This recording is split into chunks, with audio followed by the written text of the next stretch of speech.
Hi guys, ಎಲ್ಲರಿಗೂ ಕೂಡ welcome back ಅಂತಾನೆ ಹೇಳ್ಬೋದು. ಹಳ್ಳಿ ಪವರ್ನ ಇವತ್ತಿನ ಒಂದು ಎಪಿಸೋಡ್ ನ ಇವತ್ತಿನ ಒಂದು ಪ್ರೋಮೋನು ಬಿಟ್ಟಿದ್ದಾರೆ. ಇದರಲ್ಲಿ ಒಂದು ಇಂಪಾರ್ಟೆಂಟ್ ಆಗಿರುವಂತಹ ಒಂದು ಟಾಸ್ಕ್ ಬಂದಿದೆ ಅಂತಾನೆ ಹೇಳ್ಬೋದು. ನಿಮಗೆಲ್ಲರಿಗೂ ಕೂಡ ಗೊತ್ತಿರುವ ಹಾಗೆ ನಮ್ಮ ಸಂಗೊಳ್ಳಿಯಲ್ಲಿ ಒಂದು ಟಾಸ್ಕ್ ನಡೀತಾ ಇದೆ. ಅದು ಯಾವ್ದು ಅಂದ್ರೆ ಕುಸ್ತಿ ಅಂತಾನೆ ಹೇಳ್ಬೋದು. ಕುಸ್ತಿಯ ಗಮ್ಮತ್ತು ಅನ್ನುವಂತ ಒಂದು ಟಾಸ್ಕ್ ಅನ್ನು ಕೊಟ್ಟಿದ್ದಾರೆ. ಅದಕ್ಕಿಂತ ಮೊದಲು ಅವರಿಗೆ ಆ ಒಂದು ಕುಸ್ತಿಯನ್ನು ಹೇಗೆ ಆಡಬೇಕು, ಯಾವ ರೀತಿಯಾಗಿ ಏನೇನೆಲ್ಲ ಮಾಡಬೇಕು ಅನ್ನೋಂತಹ ಒಂದು ಪ್ರೋಮೋನು ಕೂಡ ಬಿಟ್ಟಿದ್ದಾರೆ. ಆ ಒಂದು ಪ್ರೋಮೋನು ಡೀಪ್ ಆಗಿ ಅಬ್ಸರ್ವ್ ಮಾಡಿದ್ರೆ ಎಲ್ಲರೂ ಕೂಡ ಮೊಟ್ಟೆಯನ್ನು ಕುಡಿದಿದ್ದಾರೆ. ಕುಡಿದ ಮೇಲೆ ಅಲ್ಲಿ ಪ್ರಾಕ್ಟೀಸ್ ಮಾಡುವಂತಹ ಸಮಯದಲ್ಲಿ ನಿಮಗೆಲ್ಲರಿಗೂ ಕೂಡ ಗೊತ್ತಿರೋ ಹಾಗೆ ಟೆಲಿನವರಿಗೆ ಈಗಾಗಲೇ ಕಾಲಿಗೆ ಏಟ್ ಆಗಿದೆ. ಅದರ ಜೊತೆಗೆ ಈ ಒಂದು ಕುಸ್ತಿಯನ್ನು ಪ್ರಾಕ್ಟೀಸ್ ಮಾಡುವಂತಹ ಸಮಯದಲ್ಲಿ ಕಾವ್ಯ ಅವರು ಕೂಡ ಕಾಲಿಗೆ ಏಟ್ ಮಾಡಿಕೊಂಡು ಆಂಬುಲೆನ್ಸ್ ಅಲ್ಲಿ ಅವರನ್ನು ತೆಗೆದುಕೊಂಡು ಹೋಗ್ತಾ ಇದ್ದಾರೆ. ಆಮೇಲೆ ಉಳಿದಂತ ಹುಡುಗಿಯರು ಒಟ್ಟಾರೆಯಾಗಿ ಎಲ್ಲವೂ ಕೂಡ ಟೆಲಿನ್ ಹಾಗೆ ಕಾವ್ಯಗೆ ಇಬ್ಬರಿಗೂ ಕೂಡ ಕಾಲಿಗೆ ಏಟಾಯ್ತು. ಅವರು ಈ ಒಂದು ಕುಸ್ತಿಯಲ್ಲಿ ಭಾಗವಹಿಸದೆ ಇರುವ ರೀತಿಯಾಗಿ ಕಾಣ್ತಾ ಇದೆ. ಯಾಕಂದ್ರೆ ಕುಸ್ತಿ ಅಖಾಡದಲ್ಲಿ ನಮ್ಮ ಅಕುಲ್ ಅವರು ನಡೆಸಿಕೊಡುವಂತ ಒಂದು ಸಂಜೆ ಸಾಯಂಕಾಲದ ಹೊತ್ತಿನಲ್ಲಿ ಆಫಿಷಿಯಲ್ ಆಗಿ ನಡೆಸಿಕೊಡುವಂತ ಒಂದು ಕುಸ್ತಿಯ ಸ್ಪರ್ಧೆಯಲ್ಲಿ ಕೇವಲ 10 ಜನ ಹುಡುಗಿಯರು ಇದ್ದಾರೆ ಅಂತಾನೆ ಹೇಳ್ಬೋದು. ಅದಕ್ಕೋಸ್ಕರ ಈ ಒಂದು ಟಾಸ್ಕ್ ಅನ್ನು ಕೇವಲ 10 ಜನ ಹುಡುಗಿಯರು ಮಾತ್ರ ಆಡ್ತಾ ಇದ್ದಾರೆ. ಅದರಲ್ಲಿ ನೋಡ್ತಾ ಇರ್ಬೋದು, ನಿಮಗೆಲ್ಲರೂ ಕೂಡ 12 ಜೋಡಿ ಇತ್ತು. 12 ಜೋಡಿಗಳ ಪೈಕಿ 5 ಜೋಡಿ ಮಾತ್ರ ಆಡ್ತಾ ಇವೆ. ಅದರಲ್ಲಿ ಯಾರಿಗೆ ಖಾಲಿ ಟೆಲಿನ್ ಅವರ ಒಂದು ಟೀಮ್ ನಲ್ಲಿ ಇದ್ದಂತ ಒಂದು ಹುಡುಗಿ, ಅದರ ಜೊತೆಗೆ ಕಾವ್ಯ ಜೊತೆ ಇದ್ದಂತ ಹುಡುಗಿ, ಅವರಿಬ್ಬರು ಕೂಡ ಒಂದು ಟೀಮ್ ಆಗಿ ಆಡ್ತಾ ಇದ್ದಾರೆ. ಅವರಿಬ್ಬರ ನಡುವೆ ಸ್ಪರ್ಧೆ.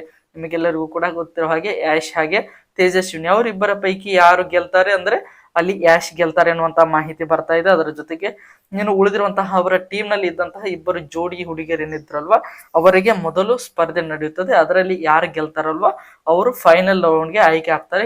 ಒಟ್ಟಾರೆಯಾಗಿ ಫೈನಲ್ ರೌಂಡ್ಗೆ 5 ಜನ ಹುಡುಗಿಯರು ಆಯ್ಕೆ ಆಗಿರುವ ತರ ಕಾಣ್ತಾ ಇದೆ. ಅದರಲ್ಲಿ ನೋಡ್ತಾ ಹೋಗೋದಾದ್ರೆ ನಮ್ಮ ಲಲಿತಾ ಅವರು ಕೂಡ ಆಯ್ಕೆ ಆಗಿದ್ದಾರೆ. ಅದರ ಜೊತೆಗೆ ಯಾಶ್ ಮೆಲೋ ಸ್ಕೈಲರ್ ಅವರು ಆಯ್ಕೆ ಆಗಿದ್ದಾರೆ. ಅದರ ಜೊತೆಗೆ ಗಗನ ಕೂಡ ಆಯ್ಕೆ ಆಗಿದ್ದಾರೆ. ಮತ್ತೆ ರಶ್ಮಿ ಆಯ್ಕೆ ಆಗಿದ್ದಾರೆ. ಅದರ ಜೊತೆಗೆ ಸ್ನೇಹ ಅವರು ಕೂಡ ಆಯ್ಕೆ ಆಗಿದ್ದಾರೆ ಅನ್ನುವಂತ ಮಾಹಿತಿ ಬರ್ತಾ ಇದೆ. ಒಟ್ಟಾರೆಯಾಗಿ 5 ಜನರು ಕೂಡ ಒಂದು ಸ್ಪರ್ಧೆಯಲ್ಲಿ ಇದ್ದಾರೆ. ಆ 5 ಜನರಿಗೆ ಮತ್ತೊಂದು ಸೆಟಪ್ ರೆಡಿ ಆಗಿದೆ. ಒಂದು ಕುಸ್ತಿ ಅಖಾಡಿದೆ, ಅದರ ಪಕ್ಕದಲ್ಲಿ ನೀರನ್ನು ಕೂಡ ಇದೆ.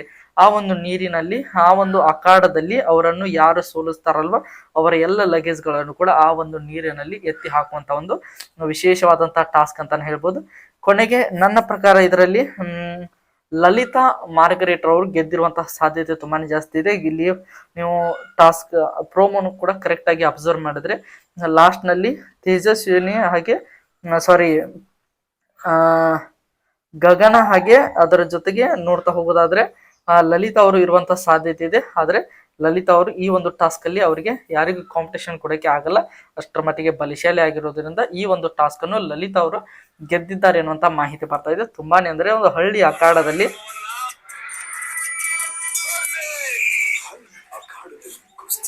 ಒಂದು ರೀತಿಯಾಗಿ ಹಳ್ಳಿ ಅಖಾಡದಲ್ಲಿ ಕುಸ್ತಿಯ ಗಮ್ಮತ್ತು ಅಂತ ಹೇಳಿ ಇವತ್ತಿನ ಒಂದು ಪ್ರೋಮೋನು ತುಂಬಾನೇ ಸಖತ್ತಾಗಿ ಮೂಡಿ ಬಂದಿದೆ. ತುಂಬಾನೇ ಜನ ಈ ಒಂದು ಹಳ್ಳಿ ಪವರ್ ಒಂದು ಏನು ರಿಯಾಲಿಟಿ ಶೋ ಇದೆ ಇದನ್ನು ತುಂಬಾನೇ ಇಷ್ಟಪಡ್ತಾ ಇದ್ದಾರೆ.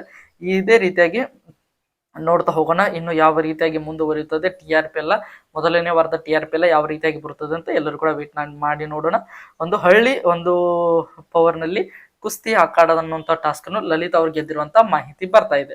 ಇದೇ ರೀತಿಯಾಗಿ ಹಳ್ಳಿ ಪವರ್ನ ಪ್ರತಿಯೊಂದು ಅಪ್ಡೇಟ್ ಗಳಿಗಾಗಿ ನಮ್ಮ ಚಾನಲ್ಗೆ ಸಬ್ಸ್ಕ್ರೈಬ್ ಮಾಡ್ಕೊಂಡು ಸಪೋರ್ಟ್ ಮಾಡ್ತಾರೆ. ಮತ್ತೆ ಮುಂದಿನ ವಿಡಿಯೋದೊಂದಿಗೆ ನಿಮ್ ಜೊತೆಗೆ ಸಿಗ್ತೇನೆ ಅಂತ ಹೇಳ್ತಾ ಎಲ್ಲರಿಗೂ ಕೂಡ ಧನ್ಯವಾದಗಳು.